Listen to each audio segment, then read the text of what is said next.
Tonight, resign. That's the message from President Trump to freshman Congresswoman Ilhan Omar for a series of tweets widely perceived as anti-Semitic by Democrats and Republicans alike. Anti-Semitism has no place in the United States Congress. What she said is so deep-seated in her heart that her lame apology, and that's what it was lame, and she didn't mean a word of it, was just not appropriate. I think she should resign from Congress, frankly. But at a minimum, she shouldn't be on committees. Okay, Omar created a firestorm when she suggested politicians who supported Israel were motivated by money. The operative tweet was, "It's all about the Benjamins, baby." Out front now, Keith Boykin, former Clinton White House aide, and Scott Jennings, former senior advisor to Mitch McConnell and former special assistant to President George W. Bush. So, Keith, the president is calling on Omar to resign, even after she obviously gave an unequivocal apology. Hypocritical or not? Yes, of course he's hypocritical. I mean, Donald Trump himself has a history of anti-Semitism he's never apologized with.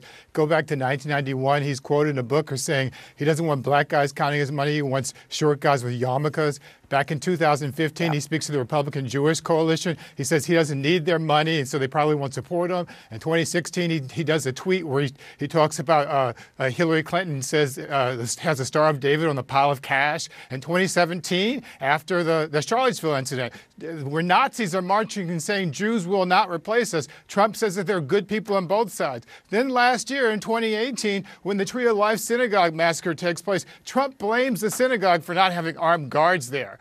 Then, to top all of that, just last month, Donald Trump quotes a tweet supporting and embracing Pat Buchanan, a man who had previously called a Hitler lover and an anti-Semite. Okay. Donald Trump is the one who needs to apologize and resign. So I want, Scott, to what Keith just said. Alexandria Ocasio-Cortez is jumping into the fight, and her point is, unlike the president, Congresswoman Ilhan demonstrated capacity to acknowledge and apologize, right? Which she obviously did. The president said it was lame and she didn't mean it. But if he has such an issue and thinks it is deep-seated in someone's heart if they make a comment about Jews and money, then, well, let's play him. I know why you're not going to support me. And, you're not going to support me because I don't want your money. But that's okay. You want to control your own politician. How is that any different, Scott? Yeah, I recall President Trump back then telling a lot of donors that I know I'll never get your support because, you're going to want to donate to other candidates, and that's fine. Okay, that was at the Republican Jewish coalition where he was speaking. You can't act like that's not relevant, Scott. Well, I'm saying that I think he said that to a number of different Republican donor groups. Look, I don't agree that with the president that she should resign. I tend to think elections should be respected and voters should make those decisions. I do agree with him that just like Steve King, she ought to come off her committee, especially the House Foreign Affairs Committee. I think that is absolutely the right answer. But I think, it's normal in politics these days for all of us to call for everyone's resignation every day. I think voters should make those decisions, but internally in the House, I think the committee issue is the right one. All right, the president has been called out before for anti-Semitic things like that. And he responds by saying, "Oh, but I have Jewish family members." Here he is. My daughter Ivanka is about to have a beautiful Jewish baby. I have a son-in-law who's Jewish, Jared, who's a great guy. As far as people, Jewish people, so many friends, a daughter who happens to be here right now. Anybody want to jump in here? Yeah, that's like saying some of my friends are black, so I can't be racist. That's a ridiculous defense for Donald Trump. We know that in 2017, after he took office, according to the ADL, anti-Semitic incidents increased by 60% that year. Just a few months ago, we had an attack here at CNN and a few other places by Cesar Sayak, who was motivated by anti-Semitic bias, in part stirred up by Donald Trump's hatred of George Soros and this fear that Soros was funding this caravan of immigrants coming to the United States. Donald Trump is responsible in large part for contributing to this atmosphere of hatred and division in our country, and he's the last person who needs to be lecturing anyone about it. So, Scott, to this point, when racism comes up, and these, obviously, when it came to Charlottesville, the two, racism and anti-Semitism were intertwined. Let me just play a few examples of things the president has said.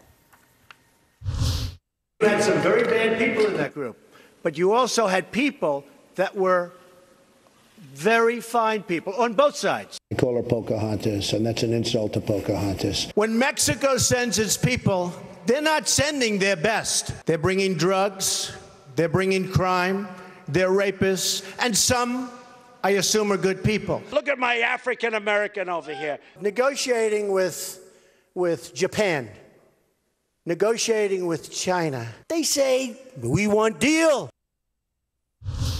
Scott, can he really attack Omar and say that as he did, right, that her apology is lame, she didn't mean it, and it's deep-seated in her heart when that's his track record? Yeah, look, the president does not have a perfect track record on these issues, and my views on Charlottesville specifically are well known and well aired on this network. It was the darkest moment of this presidency. But that doesn't mean we can't have a reasonable conversation about a member of the House Democratic majority. She didn't just invent this by accident. She has had anti-Semitic language associated with her since 2012. And I know we're going to play whataboutism with Donald Trump, and that's fine. And you can pull a lot of stuff out, and you have done that. But the reality is, the Republicans just dealt with a very similar situation by taking someone off committees. The fact that they're unwilling to do that, the congresswoman you just interviewed wouldn't even use her name, wouldn't even use her name. Well, that's a lot like Steve King and the Republicans. But look, if he's saying she should resign because she makes a tweet about Benjamin, Scott, then how should he not resign for saying that Republican Jewish donors buy off their candidates? What is the difference? I don't think anyone should resign. I don't think anyone should resign. I think she should be treated very similarly to King. Last night you said she should resign from the Foreign Affairs Committee. I did. I said she should come off her committee, which is exactly what I'm saying tonight. That's a resignation. She should come off her committee. That's a resignation. But, you know, Donald Trump has a history of doing this stuff. You can't. Steve King, for example, has been in office since 2003. He's a 69-year-old man. Ilhan Omar has been in office since last month. She's just getting started. She apologized immediately. Yes, I know. She just learned about anti-Semitism. She just figured out anti-Semitism as a thing. What's Donald Trump's excuse for learning about anti-Semitism and tweeting anti-Semitic posts repeatedly? His last campaign. If you want to defend the anti-Semites in your party, go ahead. If you want to down this hill, go ahead. I don't think it's a good look for your party. Keith, I mean, she would be. She's taken on the Gaza issue. She's not clueless about anti-Semitism.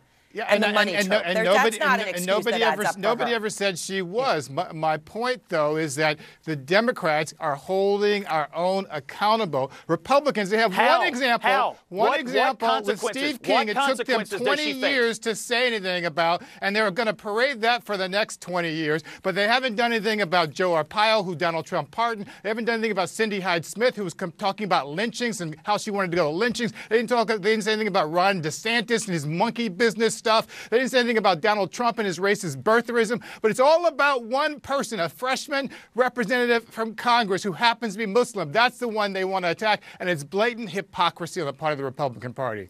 Yeah, because she happens to be the one who's expressing anti-Semitic views today. That's why she's in the news, and that's why we're talking about her. She's hardly the only one in the conference that has done this. Tlaib has her issues. When was the last time Donald Trump has had brushes with this. When was the last time Donald Trump apologized? This is outrageous.